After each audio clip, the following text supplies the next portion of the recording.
Hello बच्चों, नमस्कार, जय Shri Krishna, Radhe Radhe. Very good morning everyone. Good morning Ashwini, good morning भैया, good morning Manish, good morning Shubham. क्या हाल चाल भाई?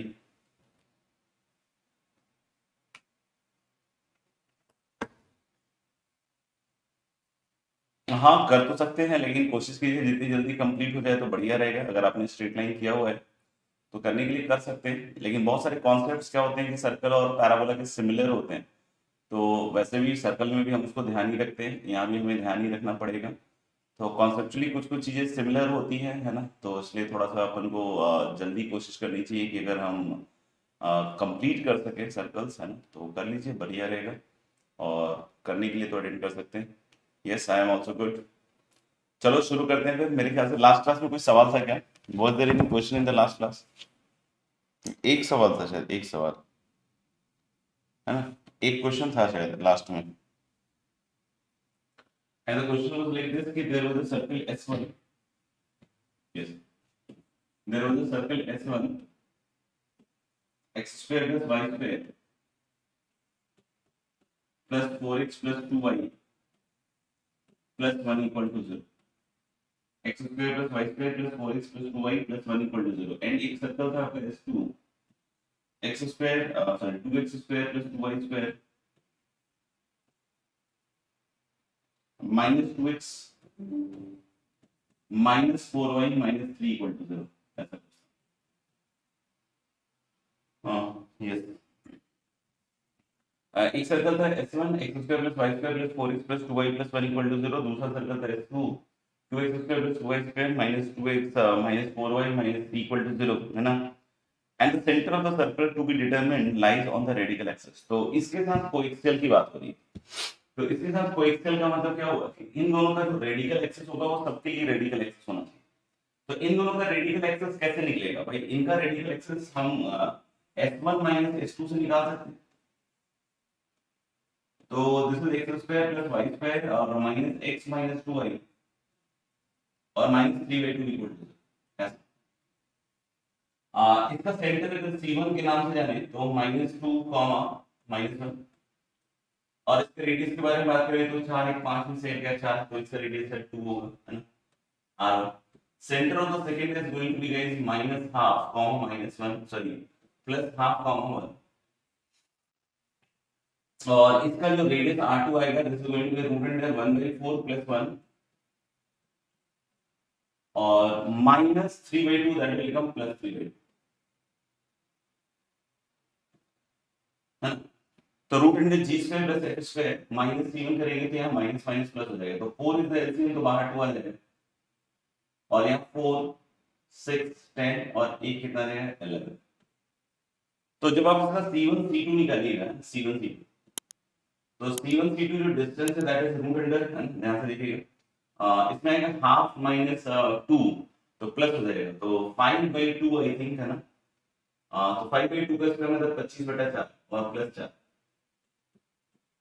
यानी कि दिस इज ओवरऑल नीचे 2 और ऊपर आएगा रूट अंडर 25 और 6 31 10 41 41, 41, है ना? और ये C1 C2 है और R1 plus R2 is guys 2, यानी कि 4 प्लस रूट 11/2। हाँ, देखिए। तो यानी कि हम यहाँ से अगर बात करें तो ये 4 और ये करीब करीब 2, है ना? तो 2 3 जन 3 पॉइंट समथिंग है ना? तो ये 7 से बड़ा है, 7 से बड़ा है। और इसकी बात करें तो ये 6 से 7 से छोटा है, ये 7 से छोटा है क्योंकि 49 होता है, ये 7 से बड़ा है। तो कौन बड़ा है, C1 C2 बड़ा है या R1 प्लस R2 बड़ा है? तो R1 प्लस R2 मुझे लगता है बड़ा है, यानी C1 C2 is less then R1 plus R2। ठीक है, R1 प्लस R2 7 से बड़ा है और C1 C2 6 से 7 से छोटा है। ऊपर वाला, ऊपर वाला। नीचे तो दोनों का सेम है, तो इसलिए कोई दिक्कत नहीं है। यानी दोनों सर्कल पक्की बात है इंटरसेक्ट कर रहे हैं, ये दोनों सर्कल पक्की बात है क्या है, इंटरसेक्ट कर रहे हैं। अगर इंटरसेक्ट कर रहे होंगे तो common chord is the radical axis, सुना होगा। अगर ये इंटरसेक्ट कर रहे हैं तो common chord is the radical axis, है ना? जैसे एक ये होगा 2 और एक छोटा सर्कल भी होगा ऐसे कुछ। तो इसका जो कॉमन कॉर्ड है ना, वही रेडिकल एक्सिस होगा लाइक दिस। और जो भी कोएक्सियल सिस्टम ऑफ सर्कल्स बनना है, बच्चों कोएक्सियल सिस्टम ऑफ सर्कल बनना है, उन सब के लिए रेडिकल एक्सिस यही होगा। मतलब अगर उन सब के लिए रेडिकल एक्सिस यही होगा, अगर उन सब के लिए रेडिकल एक्सिस यही होगा, तो जितने भी सर्कल्स होंगे वो सब इन दोनों पॉइंट से ही पास कर लेंगे। तो फैमिली आप S1 प्लस लैम्डा S2 भी लिख सकते हो, बट फिर से मैं बतलाता हूँ कि जब आप S1 प्लस लैम्डा S2 लिखोगे तो टाइम ज्यादा लगेगा। याद कीजिए लास्ट क्लास में एक ट्रिक बतलाया था मैंने, है ना, कि आप S1 प्लस लैम्डा S2 नहीं कीजिए, ज्यादा बढ़िया है कि इसको घटा के इसको निकाल ही लीजिए। तो जब इसको निकालिएगा घटा के, तो 4x minus minus x that is 5x, है ना, फिर कितना है 2y minus minus 2y that is plus 4y, और 1 minus minus 3/2 that is 1 plus 3/2, है ना। तो मुझे लग रहा है कि दैट इज 5, ये हो जाएगा आपका रेडिकल एक्सिस। अब जो जितने भी सर्कल है, अगर इन दोनों पॉइंट से पास कर रहे हैं, तो ये लाइन आपको पता ही है, और सस्ता वाला सर्कल ऊपर वाला उठा लो, तो हम लोग सीधा सीधा क्या लिख सकते हैं भैया, चाहे उसका एलसीएम ले लो, तो 10x plus 8y plus 5 equal to 0 ऐसा बन जाएगा। तो हम लोग क्या कर सकते हैं, फैमिली लिख सकते हैं, यानी coaxial system of circles is again a family of course. तो x plus lambda l use करो, है ना। तो पहले तो मैंने आपको क्या दिखाया करके कि ऑफ कोर्स क्या होगा कि जो भी ये दोनों सर्कल्स हैं उनका सेम रेडिकल एक्सिस बनना है, तो सबसे पहले तो ये इंटरसेक्टिंग है, फिर उससे मैंने आपको इसका रेडिकल एक्सिस यानी कॉमन कॉर्ड निकाला, और फिर अब हम फैमिली लिख रहे हैं। दूसरे सर्कल से लिखने में ज्यादा टाइम लगेगा, फिर लैम्डा प्लस 1 से डिवाइड भी होगा, उसमें बहुत ज्यादा समय लगेगा। इट इज बेटर कि हम s प्लस लैम्डा l करें, यानी कि टाइप 1 वाले क्वेश्चंस को ध्यान से सुन लीजिए। जो हमने फैमिली में सर्कल में टाइप 1 बतलाया था कि दो सर्कल हो तो s1 प्लस लैम्डा s2 कर लो, उसको छोड़ ही दो, आप सीधा टाइप 2 कर लो। उसको कैसे कि दोनों को घटा के अपन रेडिकल एक्सिस बना लें, या जो भी ये सब्ट्रैक्ट करके, क्योंकि कॉमन कॉर्ड आ जाएगा उससे, और फिर s प्लस लैम्डा l करके ही सॉल्व किया कीजिए, है ना। अब यहां से देखो क्या बोलता है कि ये जो भी सर्कल होना चाहिए, है ना, यहाँ पे 4x प्लस 4 प्लस 10 लैम्डा है, मतलब 2 इंटू 5 लैम्डा प्लस 2 ऐसा है ना, और इधर आएगा 2 इंटू सॉरी, तो इधर क्या आएगा 2 इंटू, है ना, 4 लैम्डा प्लस 1 और प्लस, है ना, प्लस कितना आएगा आपका 5 लैम्डा प्लस 1 ऐसे। तो ऐसे लिखोगे बड़ा अच्छा लगेगा आपको, है ना। अब यहाँ सेंटर निकालना बड़ा आसान काम है, तो सेंटर कितना आएगा भैया इसका minus of 5 lambda plus 2 comma minus of 4 lambda plus 1, ये आएगा सेंटर। अब बोल रहे हैं क्या कि द सेंटर, है ना, the centre of the circle to be determined lies on, ऐसे ही कुछ बोल रहे हैं, the centre of the circle to be determined lies on the radical axis of these two circles. मतलब इस ये जो है ये अगेन इसी पे लाइन कर रहा है, 10x plus 8y plus 5 equal to 0 पे, तो उसको रख दो, तो माइनस 10 5 लैम्डा प्लस 2, राइट, और फिर कितना आएगा minus 8 4 lambda plus 1 plus 5 equal to 0। तो यानी ये 50 लैम्डा और ये 32, मतलब मेरे ख्याल से 82 lambda with a minus sign, फिर माइनस 20 और minus 8 is minus 28 plus 5 is minus 23 I think.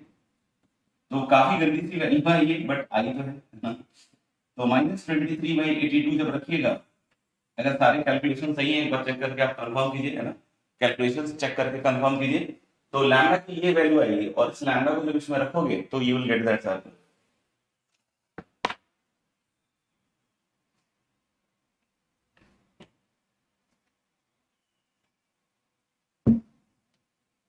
लिख लिया तो डन कर देना, सो दैट कि we can start conic section.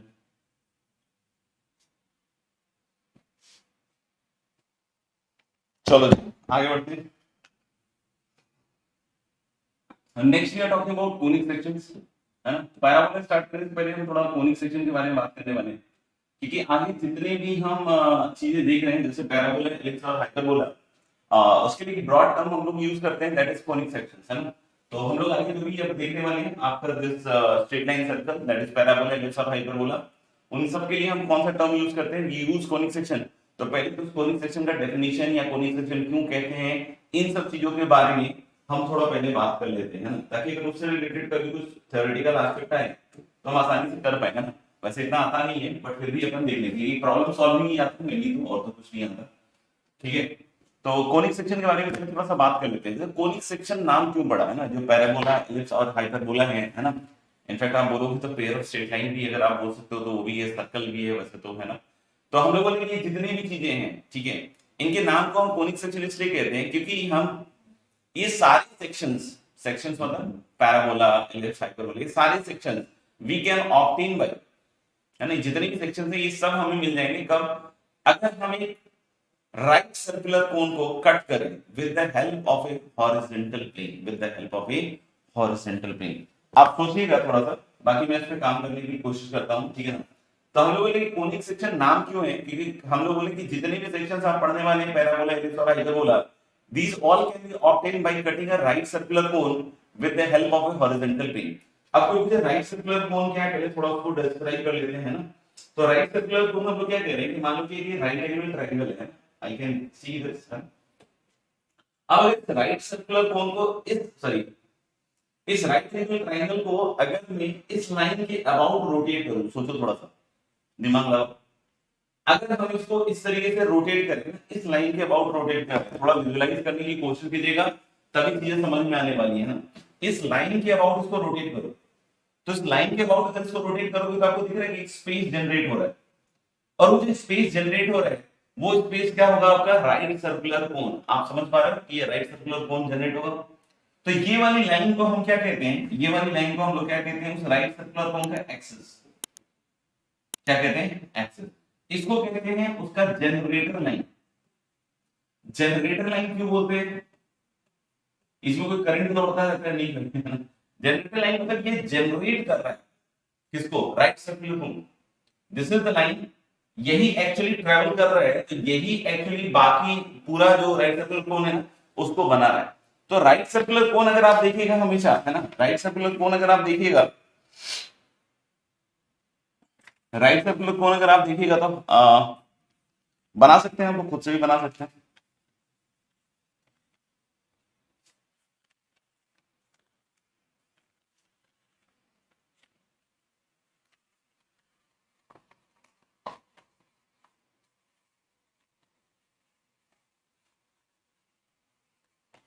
है ना, इस तरीके का कुछ बन सकता है, इस तरह का कुछ बन सकता है ना। बस इसको थोड़ा सा फ्लैट एज्यूम कीजिएगा, ये जो नीचे है ना पूरा फ्लैट एज्यूम कीजिएगा, तो आप इसको थोड़ा फील कीजिएगा तो आपको समझ में आ जाएगा कि ये एक राइट सर्कुलर कोन हो जाएगा। क्या हो जाएगा, एक राइट सर्कुलर कोन हो जाएगा। इसको थोड़ा सा फ्लैट एज्यूम कीजिएगा तो you can see it to be a right circular cone, है ना। और राइट सर्कुलर कोन कैसे बनता है भैया, हम लोग बोलते हैं क्या कि इस वाली लाइन को फिक्स रखेंगे, इसको एक्सेस करेंगे और उसके अबाउट इस राइट एंगल ट्रायंगल को ऐसे घुमाएंगे, तो आपको जो बनता हुआ दिखेगा वो एक राइट सर्कुलर कोन होगा, वो एक राइट सर्कुलर कोन होगा। और उसमें इस लाइन को हम लोग क्या बोलते हैं, इस लाइन को हम बोल देते हैं जनरेटर लाइन। इसको क्या बोलते हैं, जनरेटर लाइन। तो ये जितने भी सेक्शंस हैं कोनिक सेक्शंस में, उन सब को हम इस राइट सर्कुलर कोन को कट करें with the help of a horizontal plane तो सब बन जाएंगे। जैसे इसको अपन हॉरिजॉन्टल प्लेन माने, इसमें देखो हम लोग क्या लेते हैं, डबल नेपे कोन। डबल नेपे कोन का मतलब हो गया कि एक ये कोन और गया कोन। तो हम लोग बोल सकते हैं क्या कि डबल नेपे कोन का मतलब हो गया कि एक ये कोन और एक ठीक इसके ऊपर, एक ठीक उसके ऊपर ऐसा कोन, है ना। अभी देखेंगे, है ना, एक ऐसा कोन और ठीक इसके ऊपर इस तरह से ऊपर, है ना, एक ऐसा एक ऐसा। तो इसको बोलते हैं डबल नेपे कोन। अगर आप थोड़ा फील कीजिएगा तो सब समझ में आएगा। मान लीजिए हॉरिजॉन्टल प्लेन है और ये कट कर सकता है ना कुछ भी। तो जैसे अगर मान लीजिए कभी भी आप इसको पैरेलल टू बेस काटिएगा, सोचिएगा पैरेलल टू बेस काटिएगा तो हमेशा आपको एक सर्कल की फील आएगी। हमेशा किसकी फील आएगी, एक सर्कल। जैसे आप सोचो कि अगर मैं इसको पैरेलल टू बेस काटूं, बेस को आप सर्कुलर मान लीजिएगा, फ्लैट है ना बिल्कुल, तो जब इसको पैरेलल टू बेस काटिएगा तो ये पूरा पोर्शन गिर जाएगा नीचे और ये यहाँ इस तरह का पोर्शन दिखेगा, which will be a circular portion, which will be a circular portion. थोड़ा फील कीजिए, अपने आप समझ में आ रहा होगा, है ना, कि यहाँ पे एक सर्कुलर पोर्शन बनने वाला है। दूसरा, कोई पूछे एलिप्स कैसे बनेगा सर, तो एलिप्स के लिए थोड़ा ऑब्लिक काटना होता है, लेकिन बस इस चीज का ध्यान रखेंगे कि किसी भी जनरेटर लाइन के पैरेलल ना हो। जैसे मान लीजिए ये जनरेटर लाइन है ना, इधर से ले लीजिए, इधर से अगर ये जनरेटर लाइन सोचिए, यहाँ पे ये लाइन है ना, ये सारी लाइन जो इस पॉइंट से निकलनी है, जो भी लाइन है, ये सब जनरेटर लाइन है। क्योंकि कहीं ना कहीं जब इसको घुमाया होगा आपने तो यही लाइन तो बनी होंगी ना, यही लाइन जो यहाँ से इस पॉइंट से निकल रही है, यही सारी लाइन होंगी। समझ रहे बात? तो अगर आप मान लीजिए इस जनरेटर लाइन के पैरेलल काटिएगा तो ये ऐसा एक शेप देगा। अगर थोड़ा सा फोकस कीजिएगा इस पर तो आपको दिखेगा, वैसे तो बाकी नहीं दिखेगा तो ये फिर से कुछ इंतजाम करते हैं आपके लिए। तो हम लोग बोलेंगे अगर इसके इसके पैरेलल, इस जनरेटर लाइन के पैरेलल काटिए आप, तो आपको इस तरह का एक पोर्शन दिखेगा and that portion will be a parabola. लेकिन अगर हम जनरेटर लाइन के पैरेलल नहीं काटते, आप ऑब्लिक काटते हैं, मान लो ऐसे काटते हैं, which is not parallel to any generator line, तो एक यहाँ ऐसा ऑब्लिक टाइप की चीज बनेगी जिसको हम लोग क्या कहने वाले हैं, एलिप्स। जिसको हम लोग क्या कहने वाले हैं दोस्त, एलिप्स। तो इस तरीके से एलिप्स, पैराबोला, हाइपरबोला, जितनी भी चीजें ना सब बन जाती हैं, सब बन जाती हैं।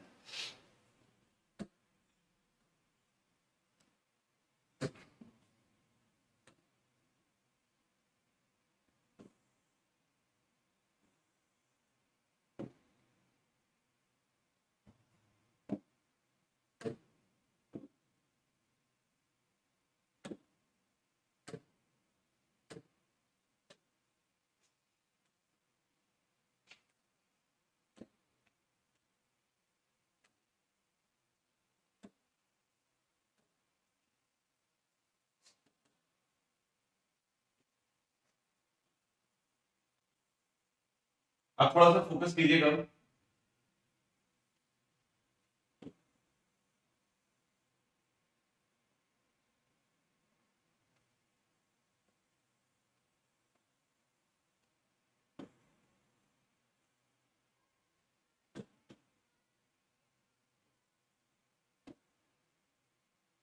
जी,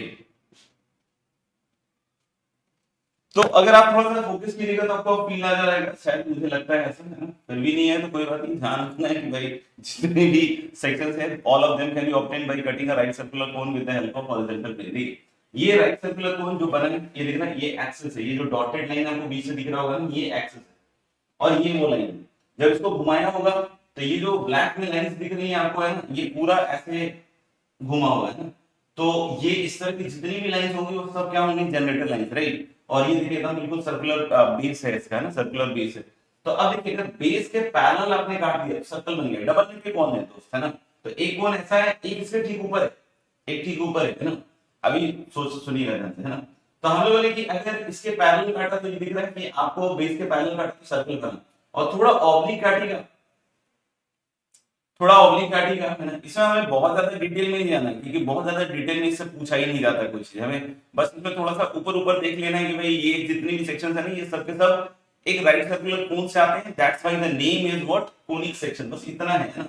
अब देखो, अब इस जनरेटर लाइन के पैरेलल जब काटोगे तो यहाँ पे एक इस तरह का शेप आपको दिखेगा and that shape is called as parabolic shape, है ना? और ये अगर एक्सिस के पैरेलल काटोगे आप, एक्सिस के पैरेलल, तो एक इस तरह का शेप दिखेगा। इसको हम लोग हाइपरबोला बोलते हैं, but this is only one branch, है ना? एक और ब्रांच आएगा ऊपर, अगर डबल लेग कौन लोगे,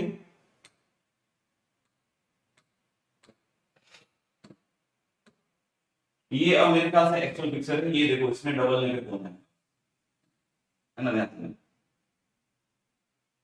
नहीं, इसमें हम लोगों ने क्या किया, ये हॉरिजॉन्टल प्लेन दिख रहा होगा, है ना? तो इसके पैरेलल, बेस के पैरेलल काटे तो आपको यहाँ सर्कुलर दिख रहा होगा, है ना? ये देखो इसके पैरेलल काटा, इसके पैरेलल ऐसे काटा ऊपर, इसके पैरेलल, इस जनरेटर लाइन के, तो आपको ऐसे पैराबोलिक शेप दिखेगा। एलिप्स के लिए थोड़ा ऑब्लिक काटना पड़ेगा, जनरेटर लाइन के पैरेलल नहीं रखना है ना, तो फिर आपको एलिप्स बन जाएगा। हाइपरबोला के लिए पैरेलल टू एक्सिस काटिएगा तो एक ऊपर पोर्शन ही बनेगा और एक नीचे वाला पोर्शन ही बनेगा ना। इसको हम लोग क्या कहेंगे, this will be called as what, hyperbola, है ना? क्योंकि हाइपरबोला के गाइस दो ब्रांचेज आते हैं, इसलिए डबल लाइन पे कौन कौन लेना पड़ता है आपको, ठीक है? तो मेरे ख्याल से क्लियर है बात, क्लियर है, एक बार एक दीजिए, बाकी तो ठीक है।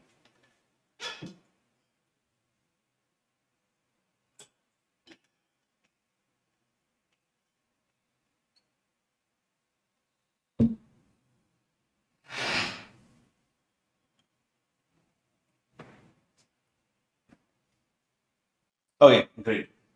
तो मेरे ख्याल से बातें क्लियर है आप सभी बच्चों को, है ना? तो थोड़ा आगे बढ़ते हैं, ठीक है ना?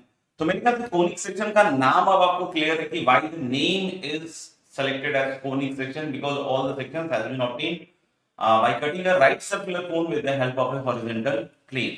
Now the question is how we define conic section, how we define conic section। तो conic section को भी डिफाइन करने का एक तरीका है। conic section को हम डिफाइन कैसे करते हैं कि जैसे इसमें क्या होता है ना दोस्त, एक फिक्स लाइन होता है ना? इसके पाथ क्या होता है? एक फिक्स लाइन, जिसको आप देखोगे कि आगे चल के हम लोग क्या नाम बोलेंगे, इस फिक्स लाइन को हम लोग बोलेंगे बच्चों डायरेक्ट्रिक्स। नाम थोड़े अजीब सा लगेंगे बट ठीक है, जिन्होंने पहले सुन रखा है उनके लिए तो कोई दिक्कत नहीं है, बट जो पहली बार सुन रहे हैं ऑफकोर्स उनको थोड़ा सा लगेगा कि अरे ये क्या चीज बोल दिया। थाईलैंड क्या है, इसमें एक फिक्स लाइन होता है जिसको हम लोग क्या बोलते हैं, जिसको हम लोग बोलते हैं डायरेक्ट्रिक्स, है ना। इसमें एक फिक्स पॉइंट भी होता है, एक फिक्स पॉइंट। इस फिक्स पॉइंट को आप देखिएगा कि we will be call focus, जो मैक्सिमम लोगों का हिला हुआ है, बट ये फिक्स पॉइंट, ठीक है। तो हम लोग बोलेंगे क्या कि इसमें इसमें इसमें प्रमुख दो चीजें हैं, एक तो फिक्स लाइन है जिसको हम डायरेक्ट्रिक्स के नाम से बोलने वाले हैं, और एक फिक्स पॉइंट है जिसको हम लोग क्या कहने वाले हैं, फोकस। अब इस कहानी में क्या होता है कि एक एक क्या होता है, मूविंग पॉइंट होता है, जिसका लोकस की बात करेंगे, है ना। एक मूविंग पॉइंट होता है जिसको अगर हमने पी बोल दिया और फिक्स पॉइंट को एस बोल रहे हैं ना, तो हम लोग बोलेंगे क्या कि इस कहानी में अब एक मूविंग पॉइंट की एंट्री होगी। अब ये पी पॉइंट इस तरीके से अगर मूव कर रहा है, अगर पी पॉइंट इस तरीके से मूव कर रहा है कि जो इसका रेशियो ऑफ डिस्टेंस है from the fix point and the fix line, from the fix point and the fix line, ratio of distance का मतलब क्या होता है कि मान लीजिए ये m है, तो ratio of distance from the fix point that is ps upon pn। तो हम लोग बोलेंगे कि अगर ये पॉइंट है ना, जो मूविंग पॉइंट है p, है ना, इसको हम मूविंग पॉइंट के नाम से जान रहे हैं, यही लोकस के बारे में बतलाएगा, यही कभी पैराबोला बनेगा, कभी एलिप्स बनेगा, कभी हाइपरबोला बनेगा। तो ये जो पॉइंट p मूविंग पॉइंट है, ये इस तरीके से मूव कर रहा है कि ratio of distance from the focus and the fix line that is ps upon pn, अगर ये हमेशा कांस्टेंट है, और इसको जनरली हम लोग e से डिनोट करते हैं, है ना, अगर ये कांस्टेंट है तो पॉइंट p के लोकस को हम कहेंगे कोनिक, पॉइंट p के लोकस को हम लोग क्या कहेंगे, कोनिक। और ये जो e है, ये नेपियर कांस्टेंट वाला e नहीं है ना, इसको 2.71 मत ले लेना है उसमें, है ना। हम लोग इसको एक नाम देते हैं, this is called as eccentricity, this is called as eccentricity,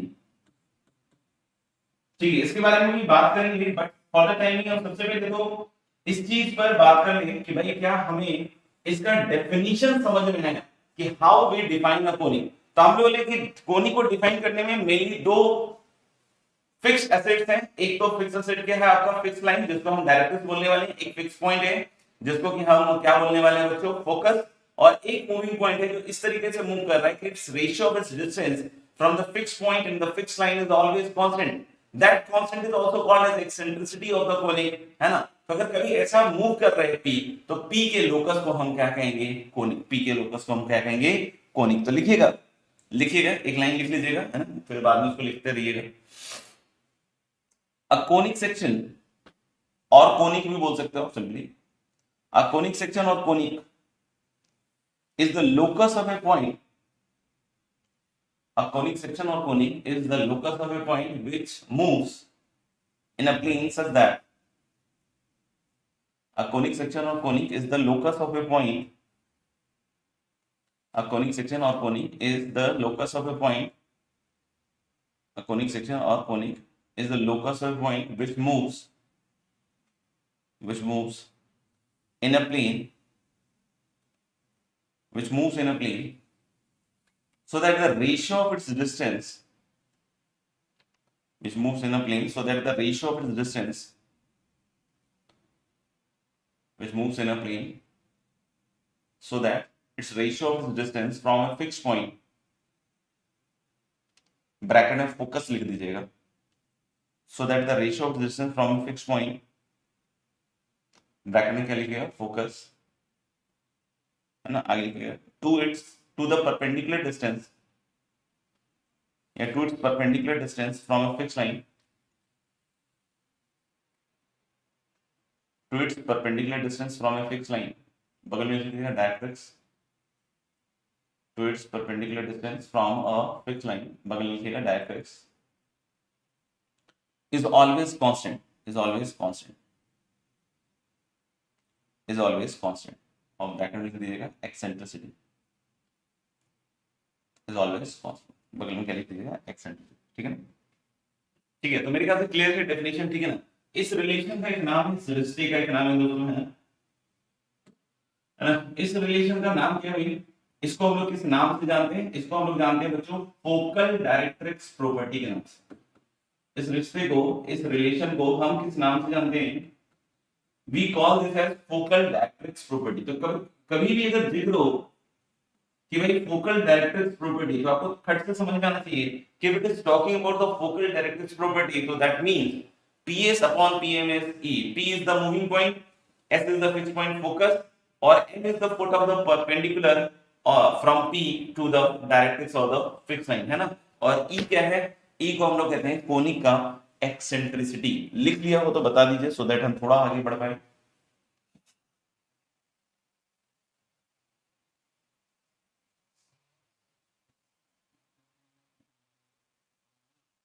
okay, चलिए डन है मेरे ख्याल से। तो आगे बढ़ते हैं और थोड़ा सा, है ना। अब हम लोग बात करने वाले हैं जनरल इक्वेशन ऑफ कोनिक के बारे में। किसके बारे में बात करेंगे? General equation of conic. But before that हम इन लाइन की इक्वेशन को एज्यूम कर लेते हैं कुछ। We are taking this line as general line ले रहे हैं, LH plus My plus n equal to 0। So general line ले रहे हैं और इस तरीके से फोकस को एक जनरल पॉइंट हम अल्फा बीटा कह रहे हैं। फोकस को एक जनरल पॉइंट क्या कह रहे हैं हम लोग? अल्फा कॉमा बीटा, है ना। और इस मूविंग पॉइंट को आप एक्स के कह दीजिए या एक्स कॉमा वाई कह दीजिए, जो भी कहना है। या बाद में लग रहा है कि सर पहले एक्स के लिखते हैं फिर एक्स वाई, तो पहले एक्स के ले लो। इसी का लोकस निकालना है ना। तो हम लोग नेक्स्ट जो डील कर रहे हैं that is general equation of conic.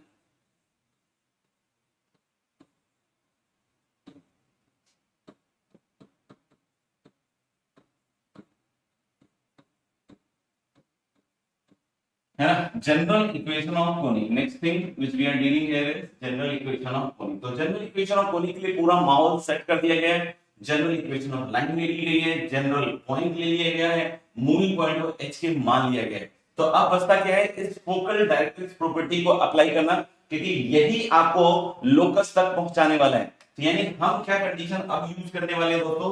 PS upon PM is E, या PS इज EPM, या फिर दोनों को साइड स्क्वायर कर लीजिए।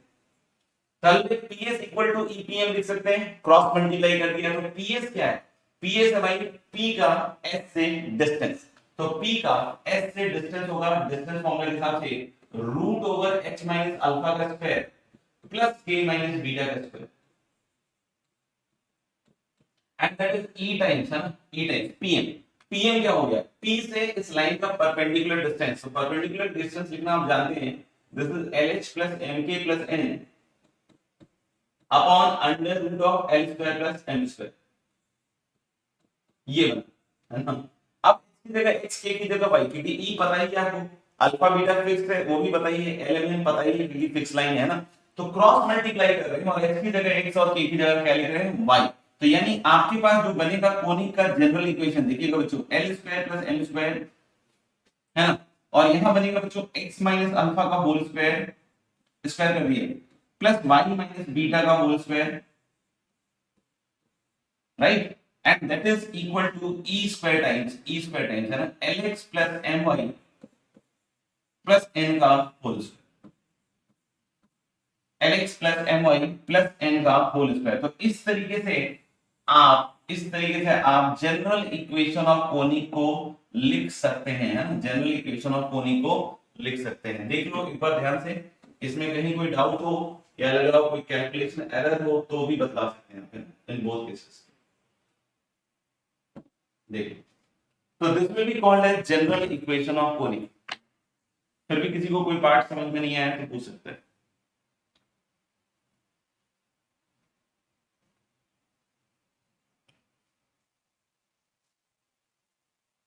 ठीक है, तो मेरे ख्याल से यहां तक डन हो गया। इसको थोड़ा सा हम लोग ऑब्जर्व करते हैं ना, इस इक्वेशन को थोड़ा सा ऑब्जर्व करने की कोशिश करते हैं ना, सुनना ध्यान से। इस इक्वेशन में आप अगर थोड़ा ध्यान से देखिएगा तो n square plus m square must be some number, कोई नंबर होगा। जैसे आप LX plus My plus n है तो 2x plus 3y plus 1 equal to 0 मान लो 9 है।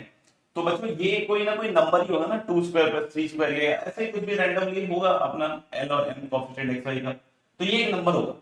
ये नंबर जब इसमें मल्टीप्लाई होगा तो इसमें कैसे कैसे टर्म्स दिख रहे हैं? मुझे इसमें एक टर्म दिख रहा है x स्क्वायर का।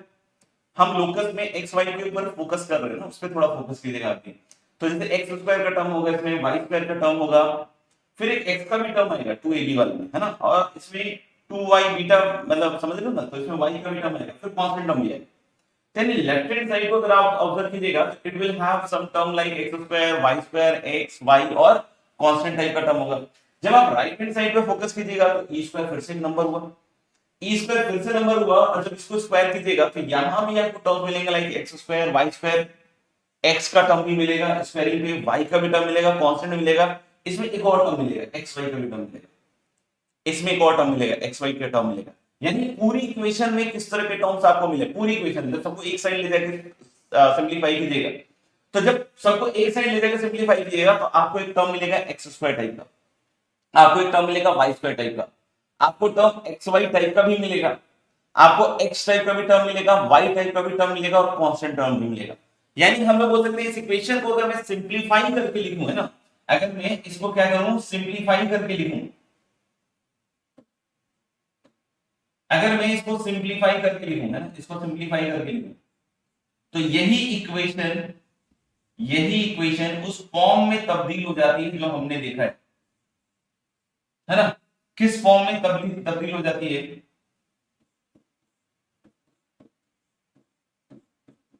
याद आ रहा है ax स्क्वायर प्लस 2hxy, क्योंकि इसमें भी देखो एक्स स्क्वायर टाइप का टर्म है, एक्स वाई टाइप का टर्म है, वाई स्क्वायर टाइप का टर्म है, तो x square plus 2hxy plus dy square plus 2gx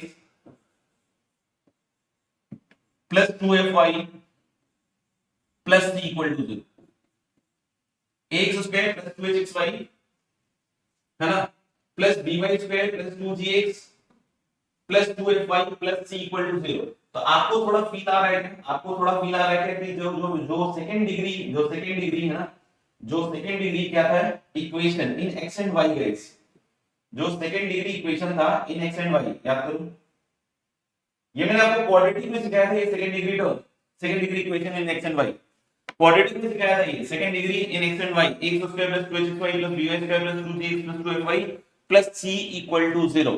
तो अल्टीमेटली आप देखोगे क्या कि ये जो इक्वेशन मैंने जिसको बोला general equation of the conic, this is the general equation of the conic, इसको फर्दर सिंपलीफाई करते हैं तो हमें दिखता है कैसे टर्म एक्स स्क्वायर के टर्म वाई स्क्वायर के टर्म एक्स वाई के टर्म एक्स के टर्म वाई के टर्म और कांस्टेंट टर्म। तो यानी कि अगर क्योंकि मैं कोएफिशिएंट चेंज करके लिखना चाहूं तो इसी की शक्ल इसमें बदल जाएगी। और आपको याद होगा कि मैंने एक बार बोलते बोलते बोला भी था कि दिस इक्वेशन इज 2D, है ना, 2D geometry in a single line, क्योंकि यही आपका याद हो pair of straight line represent करता है। मैंने इसमें आपको बताया था पेयर ऑफ स्ट्रेट लाइन में कि ये pair of straight line represent कब करता है, यही आपका सर्कल भी रिप्रेजेंट करता है अंडर डिफरेंट कंडीशन। याद करो कि कंडीशन क्या थी सर्कल के लिए, भाई h 0 हो जाए और a और b क्या हो जाए बराबर। और अब हम आगे देखने वाले हैं कि यही आपका पैराबोला भी रिप्रेजेंट करेगा, एलिप्स भी रिप्रेजेंट करेगा, हाइपरबोला भी रिप्रेजेंट करेगा। इसलिए हम इसको कह सकते हैं कि 2D ज्योमेट्री को एक लाइन में रिप्रेजेंट करने वाली इक्वेशन है, एक 2D ज्योमेट्री को एक लाइन में रिप्रेजेंट करने वाली इक्वेशन है। क्यों है, क्योंकि हम लोगों ने अंडर डिफरेंट डिफरेंट कंडीशन यही इक्वेशन कभी pair of straight line represent करेगा, कभी एलिप्स रिप्रेजेंट करेगा, कभी हाइपरबोला, कभी पैराबोला, कभी सर्कल। ठीक है, तो अगर यहां तक क्लियर है तो बताइए सो दैट आगे बढ़े।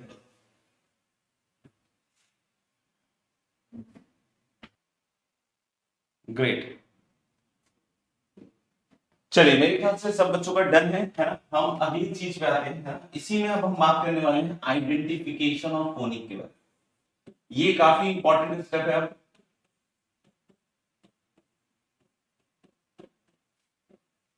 आइडेंटिफिकेशन ऑफ कोनिक,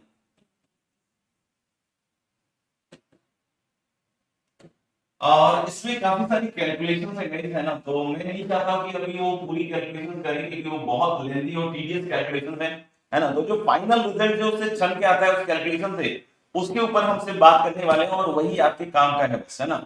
क्योंकि अल्टीमेटली इसमें बहुत सारे कैलकुलेशन है, आपने अभी तक कोनिक पढ़ा होगा तो आपको समझ में आ गया होगा कि हर जगह कैलकुलेशंस काफी सारा रहता ही रहता है ना। तो अब ये जो कोनिक का आइडेंटिफिकेशन है इसमें भी बहुत सारा कैलकुलेशंस इन्वॉल्व है और वो आपके किसी काम का नहीं है तो हम उसमें नहीं जाएंगे। इसका जो क्रक्स है, इसका जो अल्टीमेट फ्रूट है उसके बारे में हम डिस्कस करेंगे, राइट। तो आइडेंटिफिकेशन ऑफ कोनिक में हम लोग बोल रहे हैं कि दो केसेस हम बनाएंगे। केस वन, हमने अभी आपने बात की थी एक फिक्स पॉइंट और एक फिक्स लाइन की, तो हम लोग बोले केस वन में हम बात कर रहे हैं कि व्हेन फिक्स पॉइंट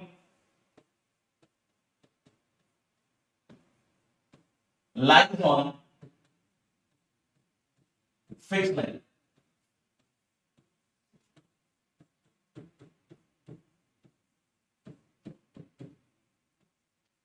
ठीक है, तो हम लोग इसमें बिल्कुल फाइनल हम इसका जो क्रक्स है उसके बारे में बात करेंगे। हम लोग बोले कि इसमें दो केसेस हैं कि फिक्स पॉइंट लाइंस और फिक्स लाइन। आपको याद होगा कि अभी हमने एक डायरेक्ट्रिक्स की चर्चा की थी, एक डायरेक्ट्रिक्स की चर्चा की थी और हमने चर्चा की थी एक फिक्स पॉइंट के बारे में, है ना।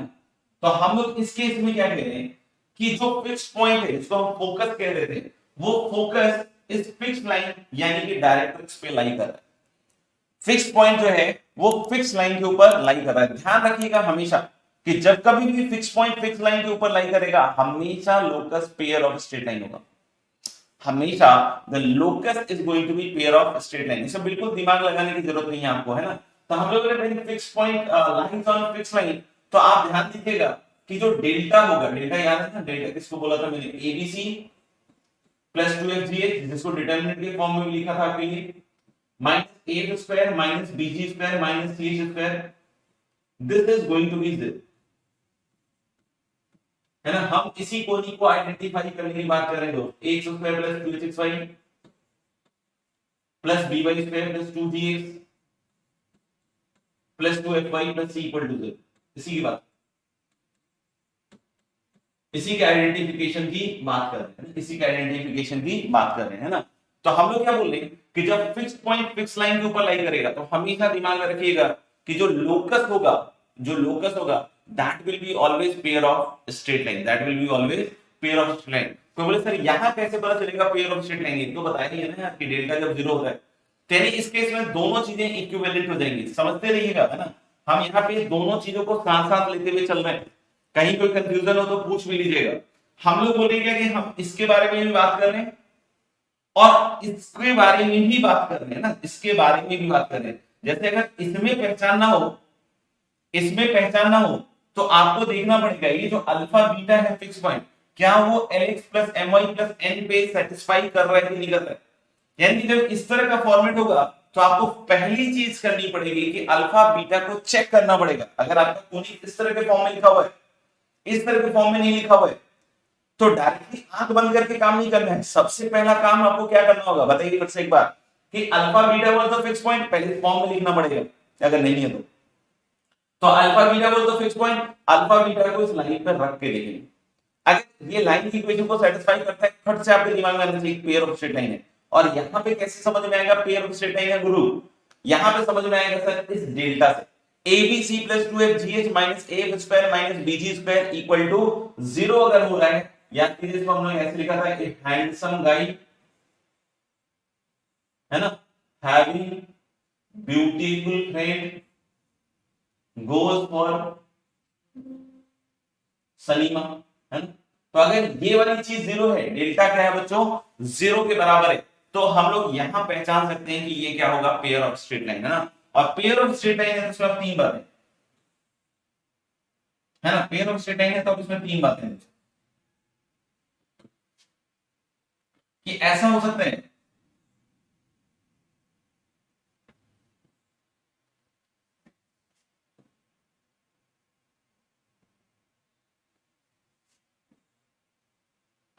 ऐसा हो सकता है कि भाई एच स्क्वायर जो हो ग्रेटर देन ए बी हो, h square greater than a b और e greater than 1 is same thing, है ना। ये प्रूव भी किया जा सकता है, हम उसमें जान नहीं रहे, बस ये h square greater than a b और e is greater than 1 same thing, है ना। और प्रूफ कैसे किया जाता है, इसमें कोएफिशिएंट्स कंपेयर करके फिर हम इस कैलकुलेशन में आते हैं ना, तो काफी लेंथी हो जाता है, उसमें अपन को जानने की जरूरत नहीं है।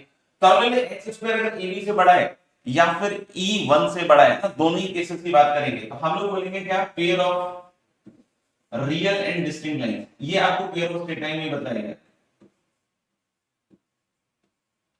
एक बार और समराइज करेंगे, है ना, लेकिन उसके पहले आप खुद से भी थोड़ा सा समझते जाइएगा, pair of real and distinct lines,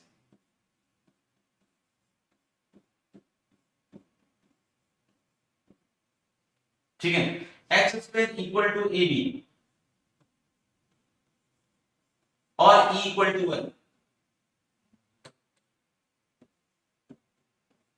ठीक है।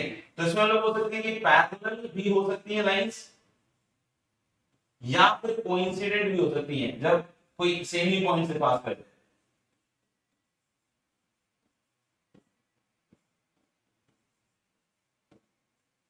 है ना।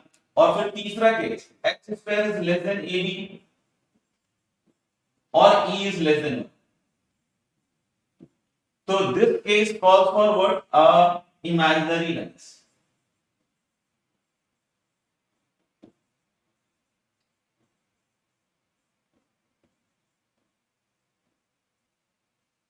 इमेजिनरी लाइंस, है ना। बिल्कुल, आप फिर से एक बार समझ लेते हैं पूरी चीज को, है ना। हमने इसके बारे में पहले भी बात कर रखी है पेयर ऑफ स्ट्रेट लाइन में। ये general equation of two degree in x and y है। ये पेयर ऑफ स्ट्रेट लाइन कब रिप्रेजेंट करता है, जब ये डेल्टा जीरो होता है। इसमें भी आप देखोगे, आपके नोट्स में लिखा हुआ है ना, अगर आपको याद नहीं है तो नोट्स में लिखा हुआ है कि जब एक्स स्क्वायर ए बी से बड़ा होता है तो पेयर ऑफ डिस्टिंक्ट लाइंस आता है। वहां पे लिखा हुआ है कि एक्स स्क्वायर ए बी के बराबर है, तो हम लोग बोलेंगे क्या कि कोइंसिडेंट लाइंस आता है। तो उसमें हम लोगों ने देखा होगा कि दोनों के दोनों लाइन एक ही पॉइंट से पास कर रहे थे, तो इसलिए हम लोग बोल रहे हैं कोइंसिडेंट। लेकिन अगर एक पॉइंट से पास नहीं करते हैं तो पैरेलल लाइंस की भी इक्वेशन इसमें बन सकती है ना, x square equal to a b. और आपने ये भी देखा होगा कि h square less than a b में इमेजिनरी लाइंस आया था। क्या आया था भैया, इमेजिनरी लाइंस आया था। तो हमें इसके हिसाब से सब चीजें पता है, पहले बता दी जा चुकी है ना। अब हम इसको कनेक्ट किससे करके देख रहे हैं, इससे जो प्रीवियस इक्वेशन आई थी ये वाली, कि इसी में पेयर ऑफ स्ट्रेट लाइन कब बन सकता है, जब फिक्स पॉइंट फिक्स लाइन के ऊपर लाई करे। तो पहली चीज है चेक करना कि अल्फा बीटा जो फिक्स पॉइंट था वो फिक्स लाइन के ऊपर लाई कर रहा है कि नहीं। जैसे ही अगर लग गया कि सर लाइन कर रहा है, तो फिर अब आप इसमें क्या ऑब्जर्व कीजिएगा, ई वाला टर्म, ई वाला ये टर्म आपको यहां नहीं दिखेगा, ये वाला टर्म एच और ए बी इसमें नहीं दिखेगा, एच और ए बी इसी में दिखेगा। इसमें क्या दिखेगा, इसमें ई दिखेगा, इसमें फोकस का कोऑर्डिनेट दिखेगा, इसमें डायरेक्ट डायरेक्ट दिखेगा आपको, है ना। इसमें नहीं दिखेगा, इसमें नहीं दिखेगा। इसके लिए सिंपलीफाई करना पड़ेगा, वो बहुत लेंदी काम है, उसमें हमें नहीं फंसना है ना। तो हम लोग इसमें क्या कह रहे हैं कि हमने देख लिया कि अगर फिक्स पॉइंट फिक्स लाइन के ऊपर लाई कर रहे हैं, तो अब किसको ऑब्जर्व करना है, ई को। तो अगर ई वन से बड़ा है तो आप खट से लिख दीजिएगा pair of real and distinct lines. Identification की बात करिए, ई अगर वन के बराबर है तो खट से क्या लिख दीजिएगा, पैरेलल या फिर कोइंसिडेंट लाइन। चेक करना पड़ेगा, उसको सेपरेट करना पड़ेगा और फिर उसके बाद देखना पड़ेगा कि पैरेलल लाइंस आ रही है, कोइंसिडेंट आ रही है। और अगर ई लेस देन वन है तो इमीडिएटली आप बोल सकते हैं इमेजिनरी लाइंस। अगर क्लियर है तो एक बार बता दीजिए, फिर भी कोई डाउट है तो पूछ सकते हैं। और लिख लिया तो डन जरूर कर देंगे ना फटाफट से, केस 2 पे आएंगे नहीं तो।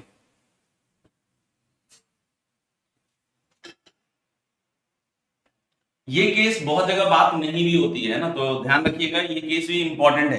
क्योंकि बहुत बार लोगों को लगता है कि जो नेचर ऑफ कोनिक है वो सिर्फ और सिर्फ एक्सेंट्रिसिटी पे डिपेंड करता है। Answer is no. Nature of conic दो बातों पे निर्भर करता है, अभी मैं लिखवाऊंगा अभी थोड़ी देर के बाद जब केस 2 कंप्लीट हो जाए। एक तो एक्सेंट्रिसिटी पे डेफिनेटली डेफिनेटली निर्भर करता है, लेकिन उसके अलावा relative position of the fix point into the fix line पे भी निर्भर करता है कि अगर पॉइंट लाइन के ऊपर लाई करेगा it is always going to be a pair of straight line. चलिए, तो मेरे ख्याल से क्लियर और डन का नाद सुनाई दे रहा है मुझे। केस 2 में आते हैं। केस 2 में हम लोग क्या करेंगे, when fix point does not lies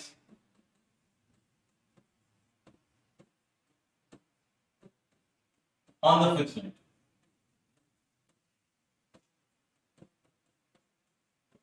जब फिक्स पॉइंट फिक्स लाइन के ऊपर लाई ना करे, है ना, फिक्स पॉइंट फिक्स लाइन के ऊपर लाई ना करे, तो इस केस में फिर आपका जो पैराबोला एलिप्स और हाइपरबोला है वही बनता है ना। तो हम दोनों को साथ साथ लेते हुए चल रहे हैं, एक्स स्क्वायर 2xy वाले को भी और उसके पहले वाली जो इक्वेशन है उसको भी साथ साथ लेते हुए चल रहे हैं। तो जब आपने चेक किया बच्चों के फिक्स पॉइंट फिक्स लाइन के ऊपर लाई नहीं कर रहे, तो फिर आपको समझ में आना चाहिए कि ये पैराबोला एलिप्स या हाइपरबोला में आएगा। अब ये पेयर ऑफ स्ट्रेट लाइन में नहीं आएगा। और इस केस में जब आप डेल्टा चेक कीजिएगा, है, तो ABC plus 2fgh minus a square minus bg square minus c square. इसके बाद एक बार और समराइज करेंगे दोनों ही केस को फिर से, है ना। This is going to be guys non zero, और इसका डिटरमिनेंट फॉर्म भी लिख के दिखाई दिया मैंने, है ना। अब इसमें भी फिर से तीन केसेस हैं, इसमें फिर से तीन केसेस हैं। ये डेल्टा एक तो एक नॉन जीरो हो गया, और इसमें जो तीन केसेस है उस पे हम बात कर लेते हैं एक बार। और इसी ऑर्डर में लिख रहे हैं जिस ऑर्डर में हमें पढ़ना है ना। तो हम लोग बोले कि x square equal to a b इसको ध्यान रखिएगा, x square equal to a b मतलब ई इक्वल टू 1 ही है, या ई इक्वल टू 1 है मतलब एक्स स्क्वायर इक्वल टू क्या है बच्चों, ए बी है ना। तो इस केस में आपका बनता है वही जो हम अभी थोड़ी देर में पढ़ने वाले हैं, दैट इज पैराबोला। एक्सेंट्रिसिटी 1 या x square equal to a b, this is the case for parabola, है ना। कोई बोले x square less than a b और ई लेस देन 1, है ना, x square less than a b और e less than 1, मतलब आप समझ रहे हैं ये दो अलग अलग चीजें नहीं है बेटा, ये एक ही चीज है। X square less than a b बोलूं तो मतलब तुम समझना है e less than 1, e less than 1 बोलूं तो x square less than a b ही समझना है, x square equal to a b बोलूं तो ई इक्वल टू 1 समझना है, इक्वल टू 1 बोलूं तो x square equal to a b ही समझना है ना। तो हम लोग ये केस किसके लिए भाई, एलिप्स के लिए, ये केस किसके लिए, एलिप्स के लिए। और यहां से हम लोग बोलेंगे कि x square greater than a b और ई ग्रेटर देन 1, ठीक है। ये केस है किसके लिए, आपका हाइपरबोला के लिए, किसके लिए, हाइपरबोला। फर्दर इसमें अगर coefficient of x square plus coefficient of y square is 0, है ना, इसके बारे में हम वहां भी चर्चा करेंगे, हाइपरबोला में भी बात करेंगे, ऐसा नहीं कि नहीं करेंगे। अगर coefficient of x square plus coefficient of y square 0 है, अभी तो आपको फर्दर टाइमिंग ये सब याद रखना है ना, सबसे इंपॉर्टेंट टास्क आपका यही है ना। तो फिर हम लोग उसको बोलते हैं भाई रेक्टेंगुलर हाइपरबोला।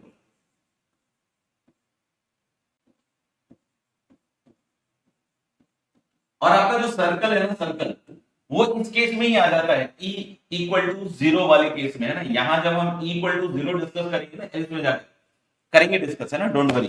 कल लेकिन जब हम यहाँ पे e इक्वल टू 0 को डिस्कस करेंगे ना, तो अपने आप वहां पे सर्कल वाला केस आएगा और हम उसको वहां पे थोड़ा सा सर्कल के बारे में देख लेंगे, है ना। बाकी सर्कल तो पूरा पढ़ ही है, बट कोनिक में उसका कहां फिट होता है काम, वो चीज हम इस एलिप्स में देखेंगे, है ना।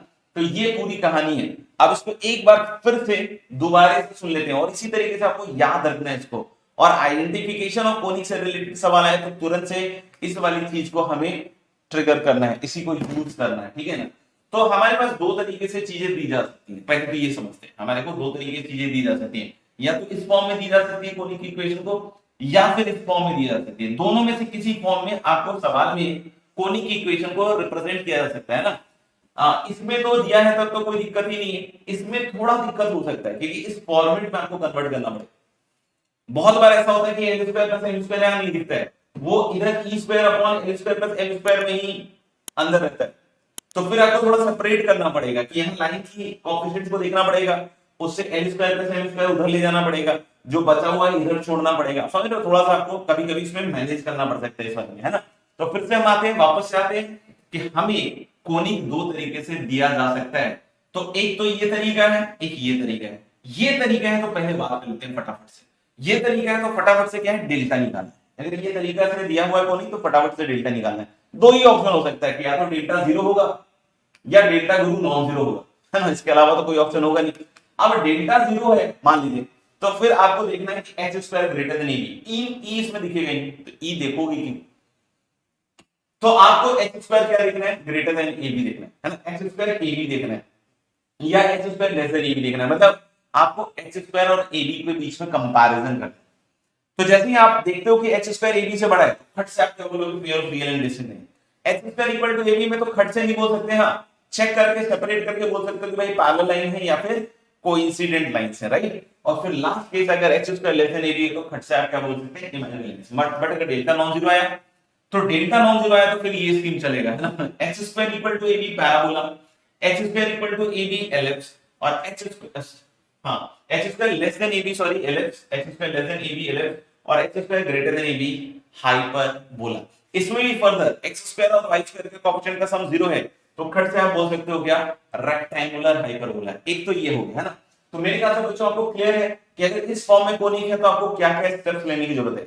अगर इस फॉर्म में कोनिक है तो सबसे पहला स्टेप आपको लेके देना है कि जो फोकस आपने आइडेंटिफाई किया अल्फा बीटा, और जो डायरेक्ट्रिक्स आपने आइडेंटिफाई किया lx plus my plus n, है ना। तो अल्फा बीटा को उठा के देखना है कि वो डायरेक्ट्रिक्स पे लाइन कर रहा है कि नहीं कर रहा है। अगर कर रहा है तब तो केस 1 है आपके लिए, केस 1 में आपका स्वागत है ना। अगर लाइन नहीं कर रहा है तो फिर केस 2 आपको देखना पड़ेगा, ठीक है ना। अगर आपको दिख गया कि हाँ यार ये तो उस पे लाइन कर रहा है, अब ई को चेक करो। तो जैसे आपने देखा एक्सेंट्रिसिटी 1 से बड़ा है, pair of real and distinct lines e 1 के बराबर है, तो ये दोनों में से कोई भी केस हो सकता है, फिर से चेक करना पड़ेगा। यहाँ पे ई लेस देन 1 है तो आपको देखना पड़ेगा, देखना नहीं पड़ेगा, आप तुरंत बोल सकते हैं इमेजिनरी लाइन, लेकिन लग रहा है कि यार वो फिक्स पॉइंट फिक्स लाइन के ऊपर लाइन नहीं कर रहा है, फोकस डायरेक्ट्रिक्स के ऊपर लाइन नहीं कर रहा है, तो आपका इसमें स्वागत। अब आप ई देखो 1 है पैराबोला, ई 1 से छोटा है एलएच और ई 1 से बड़ा है, सिंपली आप बोल सकते हो क्या, हाइपरबोला। क्या बात क्लियर है? क्लियर है तो एक बार बता दीजिए और लिख लिया और डन कर दीजिए, है ना। और इसी तरीके से दिमाग में रखना है, तो आइडेंटिफिकेशन ऑफ कोनिक के भी सवाल आते हैं, और अब तो ऐसा बोल भी दिया है जेई मेन वालों ने कि आगे की बहुत सारी चीजें पता नहीं पूछेंगे नहीं पूछेंगे, क्योंकि एक संशय तो बना ही दिया है, तो इसलिए इन सब पे क्वेश्चन पूछे जा सकते हैं।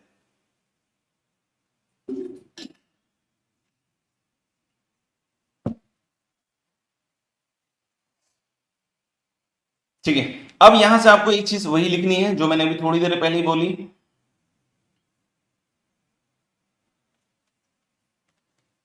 है ना। एक चीज लिख लीजिएगा, hence the nature of conic, note करके, hence the nature of conic not only depends upon,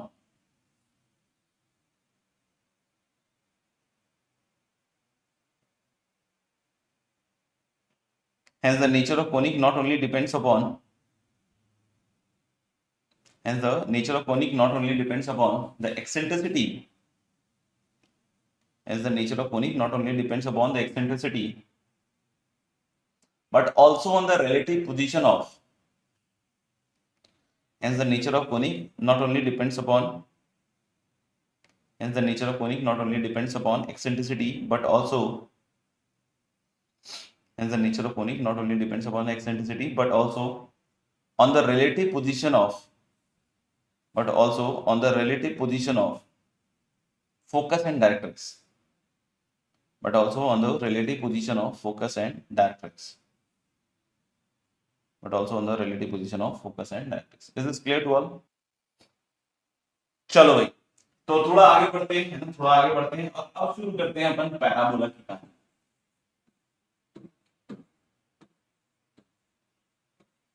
तो पैराबोला में जैसा कि अभी अभी आपने देखा कि x square has to be ab, e has to be 1 and delta should be non-zero, delta should be non-zero, है ना, delta should be non-zero।